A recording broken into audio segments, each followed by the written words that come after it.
안녕하세요. 커즐 인퍼런스 인과 추론을 주제로 2023년 4월 7일 DMQA 오픈 세미나 시작하겠습니다. 네, 본격적인 발표에 앞서 그 발표자 소개를 드리겠습니다. 안녕하세요. 저는 고려대학교 산업경영공학과 석사과정에 재학 중인 김창현입니다. 현재 DMQA 연구실에서 김성범 교수님 지도하에 연구를 진행을 하고 있고 관심 분야는 다음과 같습니다. 만약 본 세미나와 관련하여 문의사항이 있으시다면 하기 이메일로 연락 주시길 바라겠습니다. 네, 이번 세미나의 목차입니다. 인과추론, 커절 인퍼런스에 대해서 간략하게 알아보고 상관관계와 인과관계의 비교를 통해 인과추론의 필요성에 대해서 말씀드리겠습니다. 다음으로 인과관계 분석 방법을 크게 세 가지 갈래, 랜더마이제이션, 컬러 그래픽 모델스, 그 다음에 포텐셜 아웃컴으로 말씀드리고 이 하계에 있는 세부적인 방법론을 말씀드리겠습니다. 이어서 인과관계 분석에 사용될 수 있는 도구와 결론을 말씀드리며 이번 세미나 발표를 마무리하겠습니다. 우선 인과관계의 정의에 대해서 한번 알아보겠습니다. 인과관계는 어떤 사건 또는 현상이 다른 사건 또는 현상에 직접적인 영향을 미치는 관계를 의미를 합니다. 쉽게 말하면 어떤 사건이 일어나면 그것이 다른 사건에 영향을 미치거나 또는 다른 사건이 일어날 때 그것이 원인이 되어서 그와 연관된 결과를 초래하는 것을 의미합니다. 인과 추론은 어떤 사건이 다른 사건의 원인이 되었다고 추론을 하는 것으로, 즉 어떠한 인과관계를 추론하는 것이 인과추론이다라고 이렇게 이해해 주시면 되겠습니다. 다음으로 상관관계와 인과관계에 대해서 정의와 차이를 한번 말씀드리겠습니다. 아마 통계학을 처음 배울 때 들으셨던 내용일 텐데, 우선 이 상관관계와 인과관계는 그 기본을 달리하고 있습니다. 우선 상관관계는 통계적 변수와 다른 변수들이 공변하는 관계를 의미를 하고, 반면 인과관계는 앞서 말씀드린 것처럼 한 변수가 후행하는 다른 변수의 원인이 되고 있다고 믿어지는 관계입니다. 보통 상관관계는 이런 예측 문제에서 사용될 수 있지만 인과관계는 어떠한 원인을 설명하는 것을 그 목적으로 하고 있습니다. 아래 그래프 두 개는 아무런 연관이 없는 혹은 없을 것으로 추정되는 어떠한 두 가지 변인이 높은 상관관계를 보이고 있는 예시입니다. 예를 들어 1인당 모짜렐라 소비량과 어떤 토목공학 박사 학위를 수여받은 횟수는 95%의 코렐레이션을 보여주고 있고, 또한 미국이 과학이나 우주, 기술에 투자하는 비용은 어떻게 이렇게 목을 매달아서 자살하는 사람과의 상관관계도 99%의 코렐레이션을 보여주고 있습니다.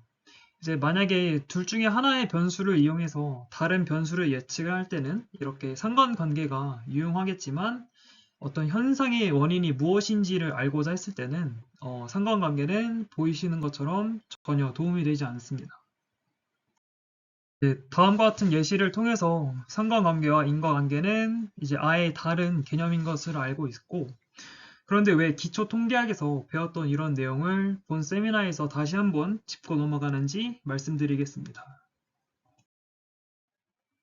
현재 범용적으로 사용되는 머신러닝, 딥러닝 같은 인공지능 알고리즘은 상관관계를 학습하는 데는 매우 유용합니다. 인풋 데이터와 아웃풋 데이터의 어떠한 데이터의 패턴을 학습을 해서 어떤 분류, 예측 혹은 추천과 같은 다양한 태스크에 뛰어난 성능을 보여주고 있고, 특히 외부 환경에 따른 데이터의 변화나 패턴의 변화가 적은 자연어나 비전, 그다음에 콜라보레이션 필터링 같은 분야에서는 그 성능이 매우 뛰어난 것을 알 수 있습니다. 하지만 이런 AI 기반의 알고리즘도 궁극적으로 왜라는 물음에 대해서는 설명을 하지 못합니다. 왜냐하면 이런 인공지능이 인공지능 모델이 수행하는 다음과 같은 태스크들은 이제 전부 다 상관관계를 기반으로 결론을 도출하기 때문입니다. 그럼 여기서 설명 가능한 인공지능 이제 XAI를 통해서 어떤 인공지능 모델을 해석하면 되지 않을까라는 의문이 생길 수도 있습니다. 이제 하지만 셰플리 밸류를 사용하는 이제 셰프같이 범용적인 XAI 알고리즘도 궁극적으로는 인과관계를 알려줄 수는 없습니다. 예를 들어 좌측과 같이 어떤 사실의 인과 그래프가 있다고 가정을 해봅시다. 이제 실선 동그라미 안에는 이제 저희가 관측할 수 있는 변수이고, 이런 점선은 관측 불가한 변수고, 이런 화살표는 어떠한 인과관계를 의미하고 있습니다. 이제 이런 실선 동그라미 안에 있는 변수들을 전부 다 넣어서 우리가 예측하고 싶은 Y 타겟, 이제 구독 갱신을 예측하는 어떤 인공지능 모델을 만들고 싶을 때는 이제 다음과 같이 관측되는 변수들을 전부 넣고 이제 타겟 값을 놓는 어떤 부스팅 모델을 만든다, 이렇게 가정을 해볼 수 있습니다. 만약에 그 XG 부스트를 통해서 Y 타겟을 예측을 하고 이제 쉐이플리 그 밸류 기반의 변수 중요도 플러스를 찍어보면 이제 오른쪽과 같은 결과가 나옵니다. 이제 그 결과를 보면 디스카운트, 뭐 ad spend, 그다음에 bugs reported와 같은 변수들이 y 값을 예측을 하는데 중요했던 변수로 나옵니다. 즉 결과적으로 해당 변수들이 그 저희가 예측하고 싶었던 구독갱신이란 변수와 높은 상관관계를 보여주었다. 즉 예측에 중요한 변수였다라는 것을 알 수 있습니다. 그렇다면 이런 쉐이플리 밸류를 다시 그 스케이터 플롯을 찍어서 한번 상관관계와 인과관계를 같이 한번 살펴보겠습니다.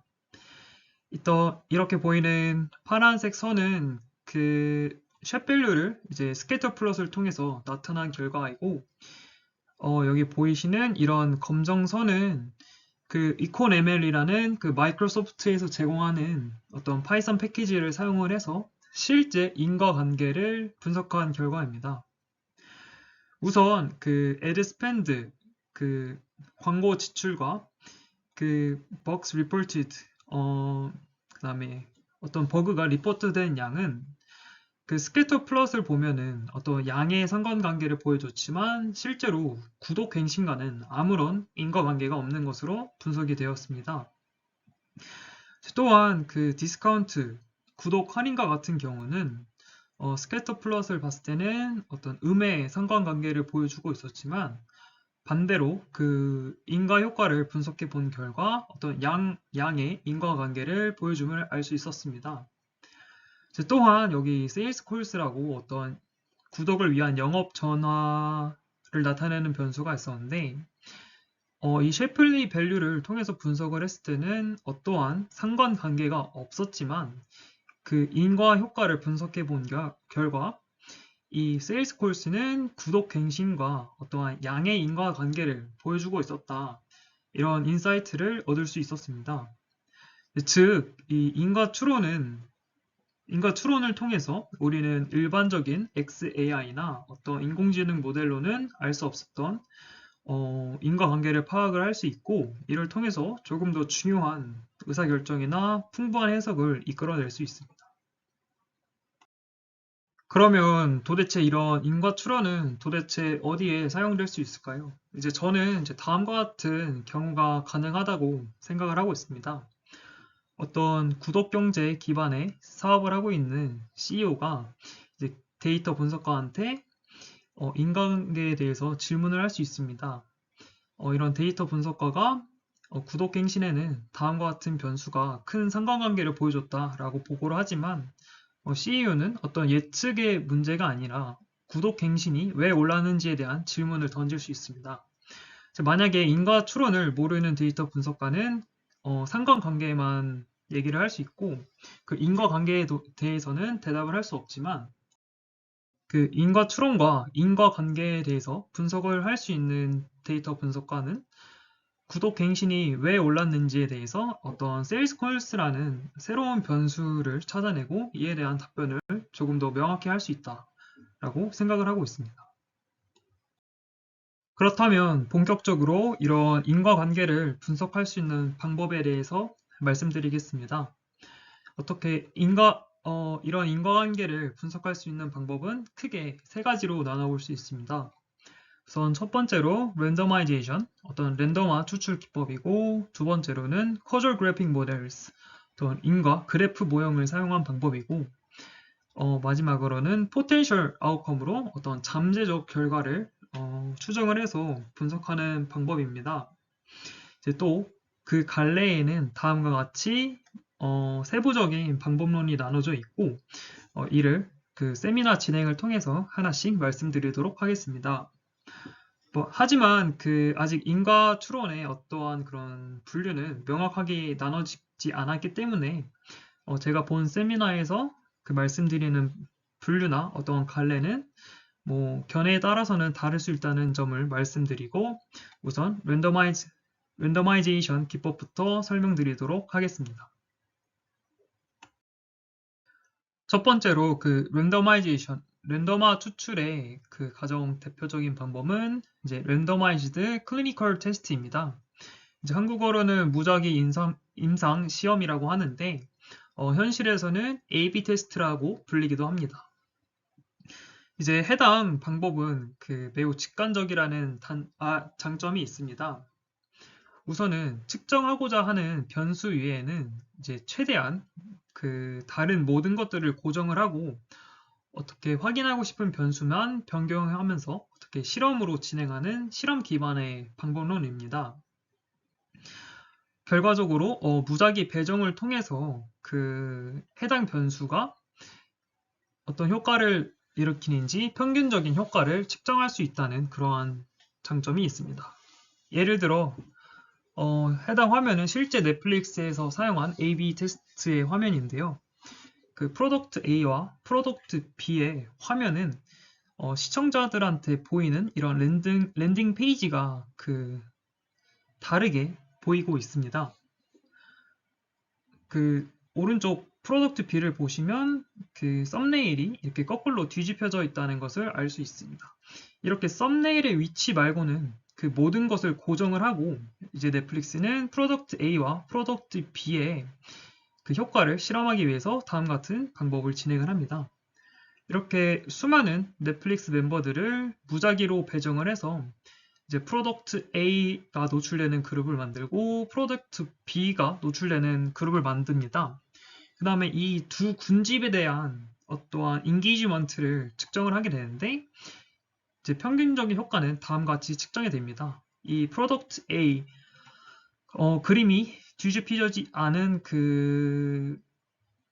랜딩 페이지를 본 고객들은 다음과 같이 파란색 인게이지먼트를 보여주고 이렇게 썸네일이 뒤집혀진 랜딩 페이지를 본 고객들은 다음과 같이 빨간색만큼의 인게이지먼트를 보여주게 됩니다.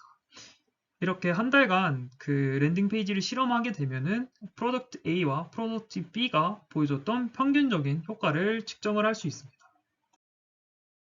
이제 다만 이런 무작위 임상 시험의 결과를 해석을 할 때는 결과가 통계적으로도 유의한지 반드시 확인을 해야 됩니다. 예를 들어 다음 같은 결과가 있다고 가정을 했을 때 프로덕트 A는 1000명 대상으로 시험을 진행을 하고 20명이 클릭을 했으면은 프로덕트 A의 클릭률은 0.02입니다. 반면 프로덕트 B가 1100명 대상으로 실험을 했고 이때 클릭 수가 30명이라고 하면은 프로덕트 B의 클릭률은 0.027이 됩니다. 이런 표면적인 결과만 봤을 때는 프로덕트 B가 A보다 좋다라고 생각을 할 수 있지만 이러한 경우에는 저희가 통계 시간에 배웠던 어떤 두 집단의 모비율 차이에 대한 가설 검증이 필요하게 됩니다. 예를 들어 한 고객이 클릭을 하냐 안 하냐는 하나의 베르누이 시행이라고 볼 수 있기 때문에 이러한 베르누이 시행이 반복되는 두 집단의 분포는 이항 분포를 따른다고 말씀드릴 수 있습니다. 이때 이 두 가지 집단이 하나의 분포를 따른다고 생각을 하고 문제를 풀기 위해 다음과 같이 귀무가설을 설립을 하고, 여기서는 이 n이 충분히 크기 때문에 정규분포를 따른다고 가정을 할 수 있습니다.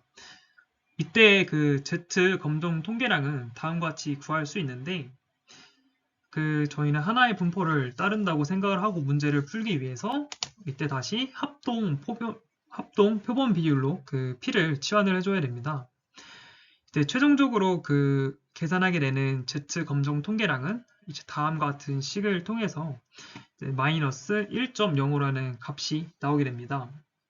이때 그 검정 통계량이 보여주는 P 밸류는 다음과 같이 상당히 크게 됩니다. 이제 결론적으로 이제 프로덕트 B는 프로덕트 A보다 통계적으로 좀 더 낮다고 판단을 할 수 없습니다. 따라서 A/B 테스트를 진행을 할 때는 표면적인 결과만 해석하는 것이 아니라 어떠한 가설 검증을 통해서 그 유효성을 파악을 해야 됩니다. 이제 다음으로는 멀티 암드 밴딧이라는 MAB 알고리즘이라고 불리는 기법입니다. 여기서 이 밴딧 머신은 카지노에 있는 슬롯 머신을 의미를 합니다. 기본적으로 카지노에 있는 슬롯 머신은 각 기계마다 당첨 확률이 모두 다르다고 합니다. 이 MAB 알고리즘은 이제 다음과 같이 밴딧 머신을 여러 개를 사용을 해서 어떤 수익률을 극대화하는 그런 방법론입니다. 이 방법은 기본적으로 A/B 테스트가 가지고 있는 탐색 수학의 트레이드오프 문제를 강학습 기반으로 해결하기 위해서 등장됐습니다. 우선 A/B 테스트는 두 가지 관점이 존재를 하는데, 첫 번째는 탐색 관점입니다. 우선 A랑 B의 슬롯 머신이 있다고 생각을 했을 때 A가 더 좋은 결과를 보여줬다고 가정해 보겠습니다. 그러면 계속 A만 당겨도 되지만 혹시 모르니까 B를 당겨보는 그러한 방법을 진행을 하게 됩니다. 만약 이때 예상대로 A가 더 좋은 수익률을 보여줬더라면 B를 실험하는 것은 어떠한 비용이 발생한다고 그렇게 생각을 할 수 있습니다. 두 번째로는 이런 활용 관점인데, A랑 B를 한두 번만 당겨보고 이번에는 더 좋은 수익률을 보여줬던 밴드머신 하나만 계속 선택을 하는 겁니다. 이러한 활용 관점에서는 어떠한 신뢰성 문제가 있는데, 만약에 B가 나중에 가서는 더 좋은 수익률을 보여줬으면 어떡하지? 만약에 더 테스트를 오래 했으면 어땠을까라는 이러한 그런 문제점이 가지고 있고, A/B 테스트에서는 이 탐색과 활용이 트레이드오프가 되는 그런 문제가 존재를 하고 있습니다. 이 맵 알고리즘은 다시 세 가지 알고리즘으로 분류가 될 수 있습니다. 우선 그리디 알고리즘과 엡실론 그리디 알고리즘, 그 다음에 어퍼 컨피던스 바운드 알고리즘을 사용을 하는데, 이때 사용되는 공통적인 노테이션은 우측 상단에 보이는 것과 같습니다. 이제 강화학습에서 나오는 기본적인 노테이션인데, 첫 번째로 어떤 맵 알고리즘이 선택하는 행동은 이제 다음과 같이 표시를 할 수 있고, 이 한 번의 행동을 했을 때 알고리즘이 얻어갈 수 있는 보상은 리워드로 다음과 같이 표시할 수 있습니다. 이제 마지막으로 어떤 시점 t까지의 행동으로 얻을 수 있는 기대 보상인 value는 다음과 같이 표시할 수 있습니다. 첫 번째로 이 greedy 알고리즘은 정말 간단한데, 우선 모든 액션을 한 번씩을 해보고 이제 그때 가장 높은 리워드를 주는 액션을 바로 선택을 하는 그런 알고리즘입니다. 이제 두 번째로 이 엡실론 그리디 알고리즘은 어떤 그리디 알고리즘의 변화로 이 엡실론을 하이퍼 파라미터로 사용을 하는 그런 알고리즘입니다. 이제 1-엡실론만큼은 똑같이 그리디 알고리즘의 다음 함수를 사용을 하고, 이 엡실론만큼은 어떠한 확률로 그냥 랜덤한 액션을 선택을 하는 그런 방법입니다. 이제 마지막으로 어퍼 컴피던스 바운드 UCB 알고리즘은 일종의 신뢰 구간을 설정하는 방법입니다. 여기서는 새로운 노테이션이 나오는데, 이 NTA는 어떠한 현재 시점 t까지의 행동을 한 횟수를 의미를 합니다. 여기서 다음 식을 보면은 이 nt라는 식이 그 c인 하이퍼 파라미터에 추가가 되었는데, 즉 분모에 어떤 현재 시점까지 한 행동 A의 횟수를 넣어서 탐험하지 않은 행동의 가중치를 그럼 부여해주는 알고리즘입니다. 이 세 가지 알고리즘이 그 맵에서 전반적으로 사용을 하고 있고, 이제 오른쪽에 보이는 그림은 그 A/B 테스트와 맵의 차이를 그 조금 직관적으로 나타낸 그림입니다.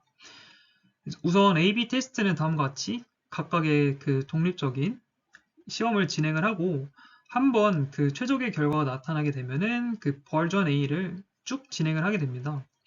하지만 그 MAB 알고리즘은 당시 그 시점마다 액션의 비중을 조금 다양하게 조절해 가면서 최적의 결과를 도출하는 차이를 볼 수 있습니다. 이제 두 번째 인과관계 분석 방법은 이 Causal Graphical Models인 그 인과 그래프 모형입니다. 이 인과 그래프 모형은 이 Directed Acyclic Graph라는 DAG를 사용하는 방법인데, 앞서 말씀드린 그 랜더마이제이션 기반의 방법은 조금 평균적인 인과 효과만을 확인할 수 있다는 그런 단점이 있었습니다. 즉, 평균을 사용하기 때문에 어떤 관측치나 어떤 사람들한테 더 효과적이었는지 그 세부적인 정보를 확인하기 좀 어렵다는 그런 단점이 있었습니다. 이제 이번에 설명드린 인과 그래프 모형은 이 인과관계를 DAG라는 그래프를 통해서 표현하기 때문에 또한 명확한 인과관계를 파악할 수 있다고 설명드릴 수 있습니다. 이 커절 그래픽 모델들은 또 그 베이지안 네트워크라고 불리는데, 앞서 말씀드린 것처럼 어떤 변수들의 결합 확률 분포를 이런 그래프로 나타냈기 때문에 이제 딥러닝 모형들과는 달리 또 화이트박스 모델이다, 어떻게 동작이 되는지 알 수 있다라고 불리기도 합니다. 이제 이 베이지안 네트워크 B는 그 두 개의 요소로 구성되어 있고, 이 첫 번째 G는 이 그래프를 의미를 하고, 그 두 번째 세타는 그 조건부 확률의 집합을 의미를 하는데, 이 두 가지 요소에 대해서 설명드리도록 하겠습니다. 우선 첫 번째 그 베이지안 네트워크의 요소인 G, 그 DAG에 대해서 말씀을 드리도록 하겠습니다. 이 DAG는 Directed Acyclic Graphics라고 이를 직역을 하면은 어떤 방향은 있고 순환성은 없는 그래프를 의미를 합니다. 정말 쉽게 다음과 같이 그 이해를 할 수 있는데, 해당 그래프의 그 엣지를 보면은 A에서 B로는 가지만 B에서 A로 가는 그런 순환성이 있지는 않습니다. 이는 다른 노드에서도 모두 동일화를 하고, 이처럼 노드와 엣지로 구성이 되어 있지만 한 가지 방향으로 흐르고 그 순환성이 없는 그래프를 의미를 합니다. 이때 하나 그 말씀드리고 가고 싶은 게, 그 A에서 B로 그 엣지가 이동하게 되면은 여기서 A가 부모이고 B가 자식이다 라고 이렇게 말씀을 드리고 다음 설명으로 넘어가도록 하겠습니다.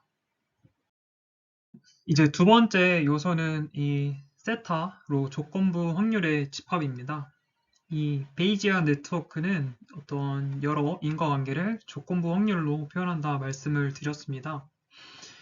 위에 보이시는 것처럼 어떤 조건부 확률 분포 이제 P, y 기분 x는 그 y가 주어졌을 때 그 x의 확률을 의미를 합니다. 이 조건부 확률에서 분자는 그 이제 x와 y의 결합 확률 분포이고, 분모는 주변 확률 분포를 의미하고 있습니다. 그러면 이때 말씀드린 그 세타는 가능한 변수 라지 xi, 즉 모든 노드에 대한 그 조건부 확률들의 집합으로 의미를 할 수 있습니다. 여기서 파이 xai는 이 DAG 그래프에서 표현된 이 노드들의 직계 부모의 집합으로 이해하시면 됩니다.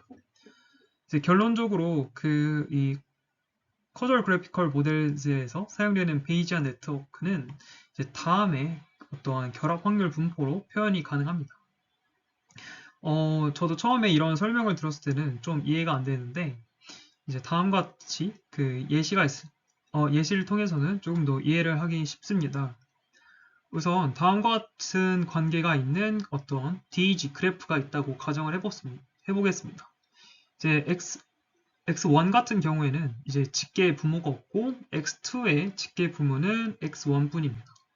또 마지막으로 X3의 직계 부모는 X2이고 이러한 관계를 보여주고 있는 어떤 그래프가 있다고 가정을 해보겠습니다. 그럼 이제 첫 번째 확률은 그 X1에 대한 그 확률을 고려를 해야 되는데 그 X1은 직계 부모가 없기 때문에 다음과 같은 확률로 표현을 할 수 있습니다. 이제 두 번째 요소인 X2의 확률은 직계 부모가 X1 하나이기 때문에 다음과 같은 그 조건부 확률로 계산을 할 수 있고 세 번째 노드 X3 또한 이때 직계 그 노드가 X2밖에 없기 때문에 이제 다음과 같이 계산을 할 수 있습니다. 그럼 궁극적으로 그 이 해당 DAG의 결합 확률 분포는 다음과 같은 식을 통해서는 이처럼 계산을 할 수 있는데 앞서 말씀드린 것처럼 이때 X3의 직계 부모는 X2밖에 없고 이때 X1은 X3한테 어떠한 영향을 미치지 못하기 때문에 결론적으로 DAG의 결합 확률 분포는 다음과 같이 계산을 할 수 있습니다. 인과관계 분석의 그 세 번째 갈래는 그 잠재적 결과인 potential outcome입니다. 인과관계는 사실 근본적인 한계가 존재를 하는데 모든 결과를 관측할 수 없다는 그러한 한계가 존재를 합니다. 이때 관측되지 않은 가상의 결과, 즉 potential outcome을 고려를 해서 어떠한 처리 효과를 그 추정하는 방식이 해당 방법론입니다. 즉 만약에 이때 이렇게 했다면 어땠을까라는 게 이 방법론의 그런 가정인데 이때 처리 효과를 계산하는 방법은 처리를 했을 때와 처리를 하지 않았을 때의 차이를 계산을 해서 쉽게 구할 수 있습니다. 만약에 어떤 대학원생이 그 대학원 진학과 졸업 후에 계약 연봉에 대한 인과 효과를 한번 계산해 보고 싶다고 가정을 하겠습니다. 만약에 그 대학원 진학에 대한 그 인과 효과를 계산을 하고 싶을 때는 이제 대학원 진학을 한 대학원생과 대학원 진학을 하지 않은 그 대학원생의 계약 연봉의 차이를 계산하면 이런 인과 효과를 계산을 할 수 있습니다. 하지만 현실에서는 대학원을 진학했거나 진학하지 않은 경우에만 관측이 가능을 합니다. 그러면 이때 만약에 이 어떤 대학원생이 대학원에 진학하지 않았으면 어땠을까라고 이런 가정을 하게 되는데 이때 인과추론에서는 이렇게 관측할 수 없는 사실을 counterfactual이라고 반사실이라고 말을 하게 됩니다. 즉, 이 potential outcome 방법론은 이렇게 반사실을 추정을 해서 인과 효과를 추정하는 기술입니다. 그러면 이 potential outcome 방법이 그 현실에서 어떻게 사용될 수 있는지 한 가지 예시를 통해서 말씀을 드리도록 하겠습니다. 이제 다음과 같이 수많은 데이터가 있다고 했을 때 이 처리, 대학원 진학에 대한 효과를 한번 측정해 보고 싶다고 하겠습니다. 이제 앞서 말씀드린 것처럼 어떠한 계상은 그 대학원을 진학을 하거나 진학을 하지 않거나 둘 중에 하나만 할 수 있습니다. 그럴 때 가장 그 쉽게 사용할 수 있는 방법은 이 데이터가 많다고 생각을 했을 때 그냥 이 머신러닝 기법을 사용을 해서 이 빈칸을 채워 넣어 버리자라고 하는 방법입니다. 만약에 이렇게 빈칸을 그냥 머신러닝 기법으로 채워넣게 되면은 다음과 같이 처리 효과를 계산을 할 수 있고 이때는 이 처리 효과에 대한 전체적인 평균 효과를 다음과 같은 식처럼 계산을 할 수 있습니다. 이렇게 전체적인 그 평균 효과를 측정하는 어떤 척도를 Average Treatment Effect ATE라고 사용을 하고 있습니다. 그런데 이 Potential Outcome 방법에서 그 AT를 바로 사용할 때는 조금 어떤 문제가 있는데 이는 그 심슨의 역설, 심슨 패러독스에서 나타나는 현상과 동일합니다. 이 심스의 역설이 무엇이냐라고 말하면 각 변수를 고려하지 않고 이제 전체적인 통계 결과를 유추하다가 발생하는 오류를 말하는데 우선 다음과 같이 테이블을 설명드리면서 더 말씀드리도록 하겠습니다. 다음과 같이 어떠한 그 증상, 경증과 중증의 증상이 있고 A와 B의 어떤 치료 효과가 있다고 가정을 해보겠습니다. 이 트리트먼트 B는 그 10%만큼의 그 사망률을 보이고 있고 중증 환자에 대해서도 20%만큼의 어떠한 그런 사망률을 보이고 있습니다. 이제 반면에 그 트리트먼트 A는 그 경증 환자한테는 그 사망률이 15%에 이르고 중증 환자한테는 30%에 이릅니다. 하지만 이런 그 전체적인 그 수를 파악을 해봤을 때 이 전체를 봤을 때는 이 트리트먼트 A를 사용하는 것이 사망률이 16.1%로 더 낮다라는 걸 알 수 있습니다. 만약에 이 전체적인 결과만 놓고 봤을 때는 이 트리트먼트 A가 조금 더 좋은 치료법이다 라고 말할 수 있지만 만약에 이때 그 어떠한 증상이 하나의 교란 변수로 작용하게 된다면 그 결과가 달라지게 됩니다. 이 교란 변수를 그 고려를 하게 되면은 다음과 같이 조건부 확률을 통해서 이 커즐 이펙트를 계산을 할 수 있는데 이는 앞서 말씀드린 그 DAG 그래프에서 나왔던 것과 동일합니다. 이 전체를 봤을 때는 그 트리트먼트 A가 트리트먼트 B보다 더 낮은 사망률을 보여줬지만 이런 만약에 증상의 그 중증 여부, 경증, 중증이 이 트리트먼트와 이 결과 두 개 모두 상관을 미치는 코파운더, 그러니까 교란 변수라고 했을 때는 다음과 같이 새로운 그 사망률이 계산이 됩니다. 즉 만약에 중증에 따른 여부를 같이 고려를 하게 되면은 트리트먼트 B가 전체적으로 더 낮은 사망률을 보여주게 되고 트리트먼트 B가 좀 더 나은 선택이라고 할 수 있겠습니다. 그렇다면 그 컨파운더, 즉 교란 변수를 고려했을 때 처리 효과를 파악하는 방법으로는 이 컨디셔널 에버리지 트리트먼트 이펙트에서 케이트라는 어떤 평가 척도를 사용을 하고 있습니다. 앞서 말씀드린 거를 간략하게 정리를 해보면은 어떤 개별 수준의 처리 효과는 그 인과관계 분석의 근본적인 한계로 한 번에 그 관측하지 못하는 그런 한계가 있었습니다. 네, 이를 한 번에 조금 평균적으로 구해보자라는 방법이 이제 ATE라는 방법이었는데 이 방법의 장점으로는 어떠한 교란 변수를 좀 관측하기 어렵다 그런 방법 제약이 있었습니다. 이때 그 컨파운더, 이 교란 변수 Z의 효과까지 모두 고려하는 방법은 이 케이트로 이제 인과관계를 분석을 할 때 가장 많이 사용되는 그런 매트릭이라고 말씀드릴 수 있겠습니다. 그러면 이 포텐셜 아웃컴 기반에서 이 머신러닝 방법론을 기반으로 이 케이트를 추정하는 논문을 하나 소개시켜 드리겠습니다. 이 메타러너라고 이 인과 추론에서는 상당히 유명한 논문인데 이 메타러너 안에 TSX 러너라는 방법을 제시를 했고 지금까지 총 607회 정도 인용된 논문입니다. 우선 첫 번째로 이 메타 러너 중에 그 T 러너에 대해서 말씀을 드리겠습니다. 왜 T 러너라 하면은 그 투 모델이라서 T 러너다라고 하는데 다음과 같이 두 개의 모델을 사용하기 때문에 그 투 모델이라고 하는 것 같습니다.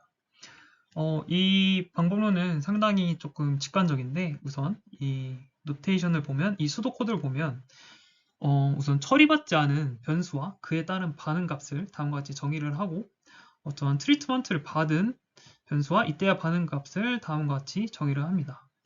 그러면 여기서 M0와 M1은 뭐 어떤 머신러닝이나 어떤 리그레션 기반의 알고리즘을 의미를 하는데 이렇게 두 개의 모델을 트레이닝을 하게 됩니다. 이러한 경우에는 어떻게 그 처리를 받은 경우와 처리를 받지 않은 경우에 그 차이를 계산을 할 수 있는데 이렇게 두 가지 모델을 학습을 시키고 이제 프리딕팅을 진행을 할 때 이제 처리를 받았을 때와 처리를 받지 않았을 때의 차이를 계산을 해서 앞서 말씀드린 이 K트를 추정하는 방법입니다. 결론적으로 그 T러너는 다음과 같은 식을 통해서 K트를 추정을 하고 있습니다. 두 번째 메타 러너는 그 S 러너입니다. 이때 이 S는 그 싱글 모델을 사용을 한다. 모델 하나만 사용한다 해서 싱글 모델 러너라고 말을 하고, 이때 수도 코드는 다음과 같습니다. 이 모델 또한 상당히 간단을 한데, 이 Y인 반응 변수를 두고 이제 처리 여부인 W를 같이 그 설명 변수로 넣고 이 모델 하나를 학습을 하게 됩니다.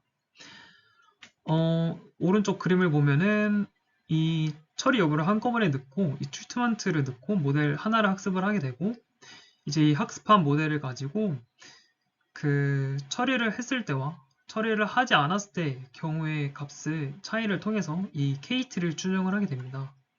S러너가 이 K트를 추정하는 식은 다음과 같은데, 그 앞서 그 T모델과 T러너와 다르다는 점은 이 모델을 하나만 사용했다. 그 다음에 이 추정값의 차이를 넣고 추정을 한다. 1과 0의 차이를 통해서 추정을 한다. 이 정도가 있겠습니다. 마지막으로는 이 X러너인데, 이 X러너는 이 구조가 좀 크로스돼 있다 해서 X러너라고 한다고 합니다. 우선 이 first stage는 이 T러너처럼 그 두 가지 그 모델을 학습을 합니다. 이 부분을 이제 first stage라고 하는데, 이 부분까지는 어떠한 그 T러너와 상당히 유사합니다. 이때 이 모델의 수도 코드와 그림을 조금 보면은, 한쪽 모델은 그 처리를 하지 않은 경우에 처리를 하지 않은 결과값만을 학습을 하고, 다른 모델을 처리를 한 경우에 그 처리를 했을 때 그 타겟 값만을 이렇게 학습을 하게 됩니다. 그러면 이렇게 그 처리를 한 모델은 처리를 하지 않은 경우에 반사실로 사용이 될 수 있는데, 이 반사실이라는 것은 앞서 말씀드린 그 예측할 수 없는 그런 것을 반사실이라고 말씀을 드렸습니다. 똑같이 처리를 하지 않은 경우로 예측된 값은 이제 처리를 한 경우에 예측값의 반사실이 될 수 있습니다. 즉 결론적으로 이 0에 대한 반사실을 계산을 했기 때문에 그 0에 대한 K트 값을 알 수 있고, 1에 대한 반사실을 추정을 했기 때문에 그 K트1을 구할 수 있습니다. 마지막으로 해당 모델을 다시 한번 학습을 시켜서 그 M1 모델과 이제 M1 모델과 M2 모델을 만들고 이들의 차이를 통해서 K트를 계산을 하게 됩니다. 여기서 이 GX라는 이런 식이 나오는데, 수도 코드를 뜯어보면은 단순히 가중 평균을 해주는 그런 값이라고 나와 있습니다.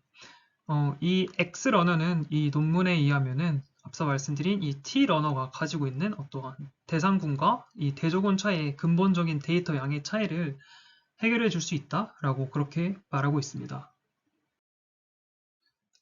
다음으로는 그 머신러닝이 아닌 그 뉴럴넷 기반의 방법으로 포텐셜 아웃컴을 추정하는 그 K트를 추정하는 방법을 소개시켜 드리겠습니다. 이 방법론을 그 소개한 논문은 다음과 같고, 이제 지금까지 한 690회 정도 인용된 모델입니다.